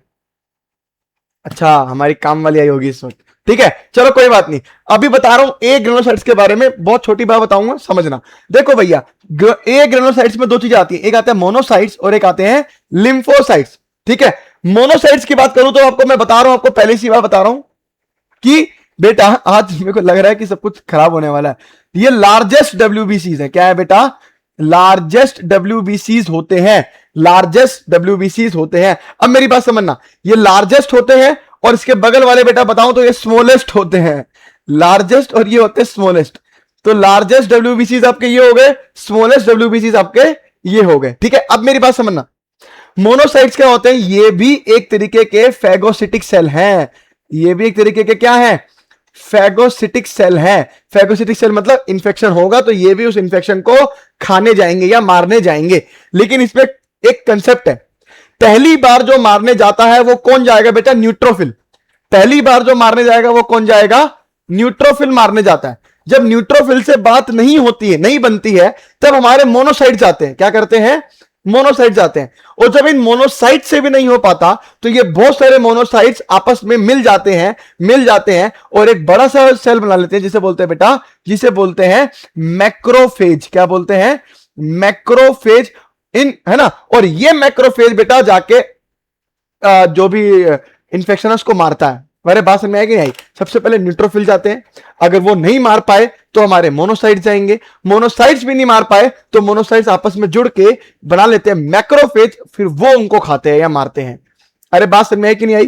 ठीक है। और लिम्फोसाइट्स की बात करूं तो लिम्फोसाइट्स में आपको 2 ही तरीके के आपको पढ़ना है। ये एक तरीके का बेटा इम्यूनिटी में हेल्प करते हैं। किसमें हेल्प करते हैं? इम्यून सिस्टम में, इम्यून सिस्टम में। अरे बात समझ में आई कि नहीं आई? इम्यून सिस्टम में हेल्प करते हैं। और इसके अंदर मैं आपको बताऊं तो आपको पता होना चाहिए, इसके अंदर 2 चीजें होती हैं, बी लिम्फोसाइट और टी लिम्फोसाइट, बी लिम्फोसाइट और टी लिम्फोसाइट, ठीक है ना। इसके बारे में कभी और जानेंगे, आगे जानेंगे। आज के लेक्चर में इसको नहीं जानेंगे क्योंकि इसके बारे में सच आपको इतनी डिटेल अभी नहीं पढ़नी है। 12वीं में तो पूरा डिटेल पढ़ना है इसके बारे में, लेकिन 11वीं में आपको भी इतना ही जानना है, इम्यून सिस्टम बनाने में हेल्प करता है B lymphocyte and T lymphocyte. क्या मेरी बात क्लियर है? डब्ल्यूबीसीज के बारे में मैंने आपको बहुत सारी बातें बता दी, डब्ल्यूबीसीज के बारे में मैंने आपको बहुत सारी बातें बता दी। Let's read NCERT. इसको एक बार हम लोग एनसीईआरटी से भी रीड कर लेते हैं, ठीक है ना। एनसीईआरटी से रीड कर लेते हैं तो आ जाओ। तो ल्यूकोसाइट्स को हम लोग बेटा व्हाइट ब्लड सेल्स कहते हैं क्योंकि ये कलरलेस होते हैं, क्योंकि इनके पास हेमोग्लोबिन नहीं होगा, न्यूक्लिएटेड न्यूक्लियस होगा इसके पास। अच्छा, आपको और चीज तो बताना भूल ही गया मैं। ओ हो, अरे बाबा, ये तो मैं आपको बताना भूल ही गया। रे रे रे रे रे रे, इधर देखो भैया, इधर देखो, उनके न्यूक्लियस। अबे तुमने बताया क्यों नहीं भाई? उनके न्यूक्लियस के बारे में बताया नहीं मैंने आपको। मोनोसाइट्स के जो न्यूक्लियस होते हैं, इसके जो न्यूक्लियस होते हैं बेटा, वो कैसे होते हैं? ऐसे करके किडनी शेप होते हैं। क्या होते हैं? किडनी शेप्ड होते हैं, किडनी शेप्ड होते हैं। और लिम्फोसाइट्स की बात करूं तो सेल के साइज के हिसाब से इसका न्यूक्लियस का साइज बड़ा रहता है ना, तो इसका न्यूक्लियस थोड़ा लार्ज रहता है। सेल के साइज के हिसाब से बता रहा हूं, है तो ये छोटे ही, अरे है तो छोटे ही, लेकिन इनका न्यूक्लियस थोड़ा बड़ा होता है। तो लार्जेस्ट न्यूक्लियस। अरे बात समझ में आई कि नहीं आई? न्यूक्लियस इसके अंदर क्या होता है? थोड़ा बड़ा होता है। अरे मेरी बात समझ में आई कि नहीं? लार्जेस्ट तो नहीं बोलेंगे, लार्ज बोलना ज्यादा बेहतर रहेगा। पता नहीं क्या है, अरे लार्ज न्यूक्लियस बोलना ज्यादा बेहतर। लार्जेस्ट तो हो गया, फिर लार्जेस्ट, लार्ज न्यूक्लियस बोलना ज्यादा बेहतर रहेगा। अरे बात समझ में आएगी नहीं आएगी? तो न्यूक्लियस के बारे में भी खत्म करा दिया, न्यूक्लियस के बारे में भी क्या करा दिया? अरे न्यूक्लियस के बारे में भी क्या करा दिया बेटा?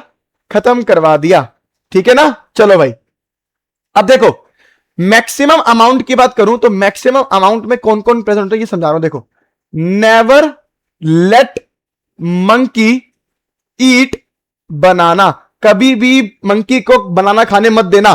तो नेवर लेट मंकी ईट बनाना। तो आपके ब्लड में सबसे मैक्सिमम अमाउंट में होंगे आपके न्यूट्रोफिल, फिर होंगे लिम्फोसाइट, फिर होंगे मोनोसाइट, फिर होंगे इयोसिनोफिल और फिर होंगे बेटा बेसोफिल। क्या होंगे?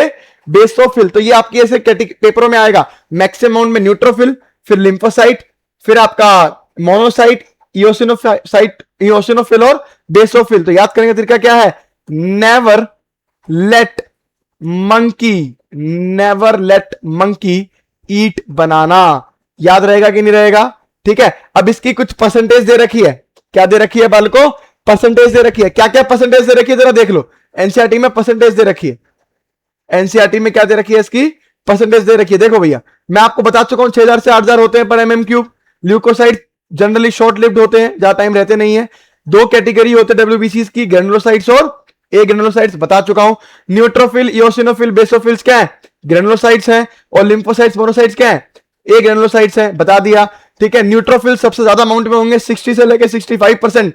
अरे 60 से लेकर 65% क्या देखने को मिलेंगे आप लोगों को?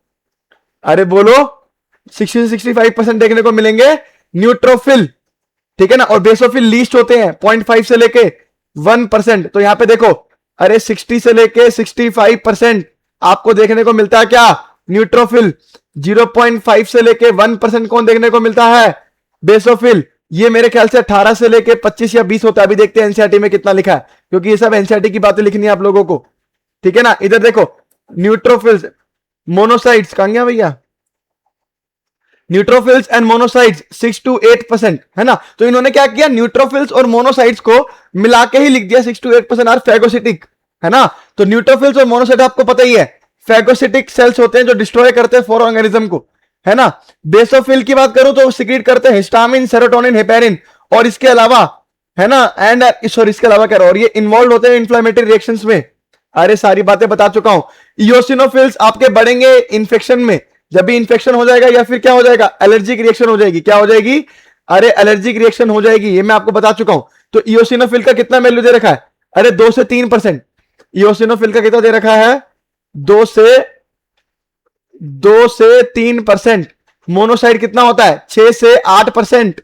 और लिम्फोसाइट कितना होता है? 18 से 20%। 18 से 20%। क्या आपको याद रहेंगी बातें? क्या आपको याद रहेंगी बातें? तो ये चीजें होती हैं, अरे ये चीजें होती हैं जो आपको न्यूट्रोफिल मैक्सिमम अमाउंट में कितना है? 60 से 65%। लिम्फोसाइट 18 से 20%। किसी किसी किताब में 18 से 25% भी लिखा मिलेगा आप लोगों को। मोनोसाइट 6 से 8%। इओसिनोफिल 2 से 3%। बेसोफिल सबसे कम होते हैं 0.5 से लेके 1%। अब ये परसेंटेज के हिसाब से भी क्वेश्चन आ सकता है, और ऐसे नेवर लेट मंकी ईट बनाना के हिसाब से भी आ सकता है। आपको दोनों ही पता होने चाहिए। आपको दोनों ही क्या होने चाहिए? पता होने चाहिए। क्या मेरी बात क्लियर है? अरे बोल दो, क्या मेरी बात क्लियर है? बहुत बढ़िया यार। अब देखो, जब हम लोग ब्लड रिपोर्ट करवाते हैं ना, तो एक तो लिखा आता है, देखो पूरा टोटल डब्ल्यूबीसी अमाउंट लिखा आता है। क्या लिखा आता है? डब्ल्यूबीसी। या तो टोटल अमाउंट लिखा आएगा। टोटल अमाउंट अगर लिखा आता है तो उसको बोलते हैं बेटा TLC, total leucocyte count. Total leucocyte count. उसमें क्या होता है? उसमें ये neutrophil, lymphocyte, basophil, eosinophil, basophil, इन सब की अलग अलग वैल्यूज नहीं आती है। उसमें टोटल लिखा आता है कि 4000 से लेकर, सॉरी एनसीईआरटी के अकॉर्डिंग 6000 से लेके 8000 के बीच में वो वैल्यू देगा। अब उसमें यह नहीं पता लगेगा आप लोगों को कि कौन बढ़ा कौन घटा। अरे बात समझ में आई कि नहीं आई? अगर डब्ल्यूबीसी बढ़े हुए हैं तो बढ़ी हुई वैल्यू दिखाएगा, घटे हुए हैं तो घटी हुई वैल्यू दिखाएगा। लेकिन ये नहीं दिखाएगा कि डब्ल्यूबीसी में से इन पांचों में से बड़ा कौन हुआ, ये नहीं दिखाएगा। किसमें? टोटल ल्यूकोसाइट काउंट के अंदर, है ना। तो डॉक्टर क्या लिख के देता है? या तो टीएलसी लिख के देता है, और जब उसको अच्छी तरह समझना है तो वो लिख के देता है बेटा, जिसे बोलते हैं डीएलसी। इसे बोलते हैं differential leucocyte count. Differential leucocyte count, है ना। इस डिफरेंशियल ल्यूकोसाइट काउंट में क्या लिखा आता है? इसमें सबकी वैल्यूज लिखी आती हैं। इसमें न्यूट्रोफिल की अलग वैल्यू लिखी आएगी, लिम्फोसाइट की अलग वैल्यू लिखी आएगी, मोनोसाइट्स की अलग लिखी आएगी, इओसिनोफिल की अलग लिखी आएगी, बेसोफिल्स की अलग लिखी आएंगी। अरे मेरी बात समझ में आई कि नहीं? अरे टीएलसी में नाम से समझो ना, टोटल, सीधा टोटल करके बताएंगे कि कितना वैल्यू आ रहा है डब्ल्यूबीसी का। और डीएलसी में क्या होगा? उसमें बताएंगे आप लोगों को कि न्यूट्रोफिल कितना है, बेसोफिल कितना है, ये सब बताएंगे। अरे बात समझ में आई कि नहीं आई? बहुत बढ़िया। अब देखो, अब डब्ल्यूबीसी की वैल्यू बेटा घट भी सकती है। अगर डब्ल्यूबीसी की वैल्यू घट गई उसको बोलते हैं ल्यूकोपीनिया। ल्यूकोपीनिया बोलते हैं। अगर डब्ल्यूबीसी की वैल्यू बढ़ गई, डब्ल्यूबीसी की वैल्यू बढ़ गई तो उसको बोलते हैं बेटा ल्यूकोसाइटोसिस। ल्यूकोसाइटोसिस। और अगर डब्ल्यूबीसी की वैल्यू बहुत ज्यादा बढ़ गई, बहुत ज्यादा बढ़ गई, तो कॉन्ग्रेचुलेशंस, ब्लड कैंसर की निशानी है। किसकी निशानी है? ब्लड कैंसर की निशानी है। और डब्ल्यूबीसीज बढ़ क्यों रहे हैं ये आपको मालूम होना चाहिए। डब्ल्यूबीसीज कब बढ़ते हैं? जब आपको इन्फेक्शन हो जाएगा। अरे डब्ल्यूबीसीज का काम है इम्यूनिटी में इन्फेक्शन से बचाना। तो जब बॉडी में इन्फेक्शन एंट्री लेगा तो क्या होगा? सीधी बात है, क्या होगा कि आपको डब्ल्यूबीसीज को वहां जाके मारने लगेंगे उनको, तो डब्ल्यूबीसीज की मात्रा बढ़ानी पड़ेगी। लेकिन बहुत ज्यादा बढ़ जाए तो समझ लो बहुत तगड़ा इन्फेक्शन आया। और बहुत तगड़ा इन्फेक्शन क्या दिखा रहा है? ब्लड कैंसर दिखा रहा है। क्या दिखा रहा है बेटा? ब्लड कैंसर दिखा रहा है। इसी को बेटा ल्यूकेमिया भी कहते हैं, ल्यूकेमिया भी कहते हैं। क्या मेरी बात क्लियर है? क्या मेरी बात क्लियर है बेटा? डब्ल्यूबीसीज खत्म करा दिए। अरे डब्ल्यूबीसीज भी खत्म करा दिए। आखिरी टॉपिक रह गया आज का, प्लेटलेट्स। क्या रह गया? प्लेटलेट्स। Let's study platelet. यहां पे देख लो आरबीसीज का स्ट्रक्चर दिखा रखा, देखो आरबीसीज का स्ट्रक्चर दिखा रखा है ना। प्लेटलेट्स अभी पढ़ाया नहीं है। इओसिनोफिल देखो, दो लोब दिख रहे कि नहीं दिख रहे? और हेडफोन शेप दिख रहा है। बेसोफिल में 2 से 3 लोब होता है ना, और एस शेप दिखता है। न्यूट्रोफिल में देखो 1 लोब, 2 लोब, 3 लोब, 4 लोब, है ना, ज्यादा ज्यादा लोब दिख रहे हैं। अरे बात समझ में आया कि नहीं आया?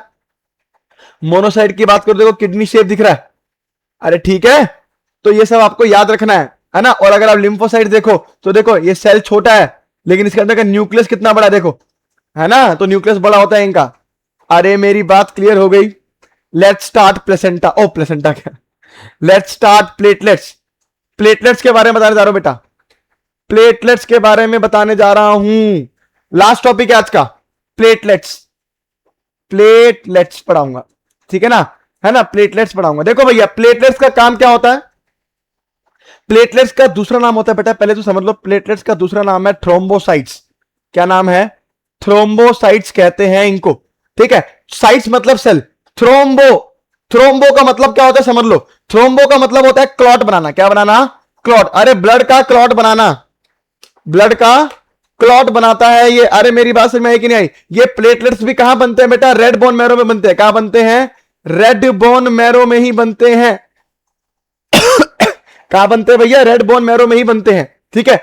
Formation of platelets, formation of platelets, platelets के फॉर्मेशन को क्या बोलते हैं? फॉर्मेशन ऑफ प्लेटलेट्स को बोलते हैं थ्रोम्बोसाइटोसिस, सॉरी थ्रोम्बोपोइसिस।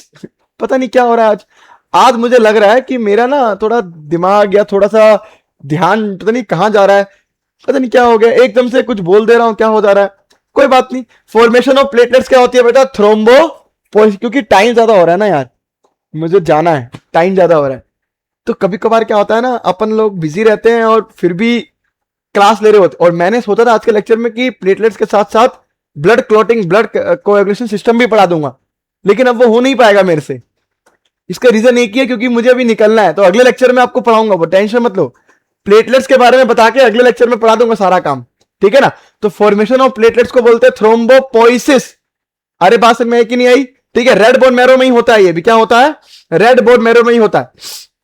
अब देखो मेरी बात समझना, नॉर्मल जो वैल्यू होती है, क्या बोला मैंने? नॉर्मल जो वैल्यू होती है वो क्या होती है इसकी? 1.5 लाख से 3 लाख। अरे 1.5 लाख से 3 लाख, अरे 1.5 लाख से 3 लाख इसकी वैल्यू होती है। किसकी? प्लेटलेट्स की नॉर्मल वैल्यू। अब सेम चीज बेटा, ये वैल्यू घट भी सकती है और बढ़ भी सकती है। अरे ये नंबर घट भी सकता है और ये नंबर बढ़ भी सकता है। तो अब आपको समझ में आ गया होगा, अगर घट जाएगा तो क्या बोलोगे? घट जाएगा तो पीनिया, थ्रोम्बोसाइटोपीनिया, थ्रोम्बोसाइटोपीनिया बोल दोगे अगर घट जाएगा तो। और बढ़ जाएगा तो बोल दोगे थ्रोम्बोसाइटोसिस, थ्रोम्बोसाइटोसिस। अरे मेरी बात समझ में आई कि नहीं आई? इसके अलावा मैंने आपको बताया था प्लेटलेट सेल नहीं होते, प्लेटलेट सेल नहीं होते, प्लेटलेट सेल के फ्रेगमेंट्स होते हैं, प्लेटलेट सेल के फ्रेगमेंट्स होते हैं। कैसे बनते हैं देख लो, कैसे बनते देख लो।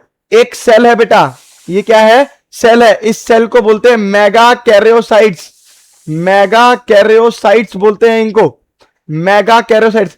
अब इस नाम से आपको मतलब ही समझ में आ रहा होगा, इससे आपको मतलब समझ में आ रहा होगा। देखो मेगा मतलब लार्ज, कैरियो मतलब न्यूक्लियस, और साइट मतलब सेल। मतलब इस सेल के अंदर का न्यूक्लियस क्या होगा बेटा? लार्ज एकदम। ये देखो बना दिया मैंने आप लोगों को, है ना। तो लार्ज न्यूक्लियस, क्या बोला मैंने?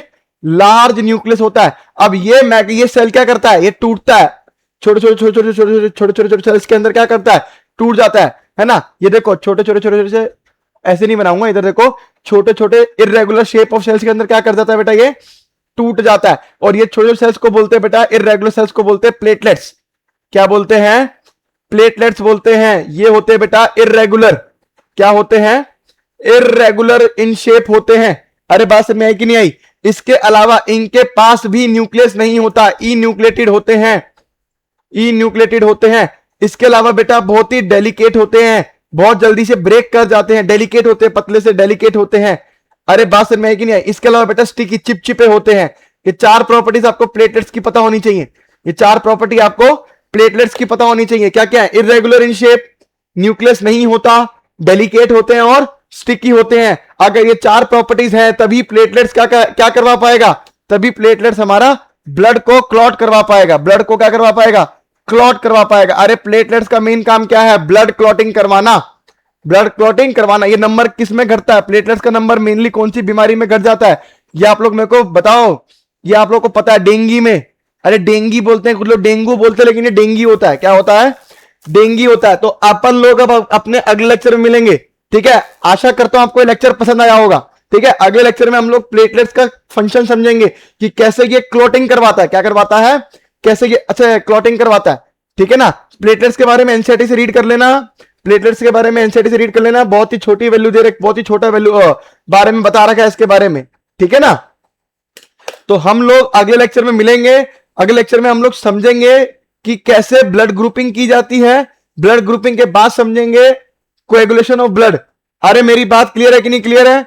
अगर आपको लेक्चर पसंद आया हो तो लाइक करना, शेयर करना और सब्सक्राइब करना। तब तक के लिए ओके, बाय बाय।